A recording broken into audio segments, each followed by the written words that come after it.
Open the Play Store on your phone. Tap in the search bar. Start typing Easy Tracker. Select Easy Tracker. Tap Install. Once installed, tap Open. For the app to work, you must allow the following permissions. Tap while using the app. Tap Allow. Swipe across until you find the register page.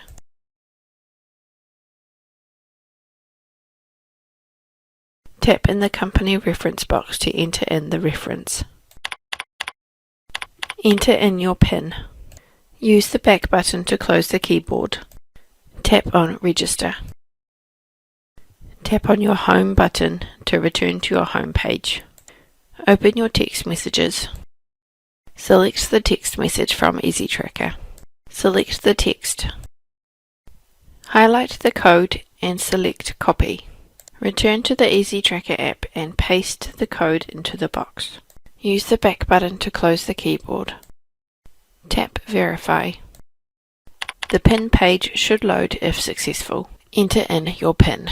Tap OK. You should end up on the status page.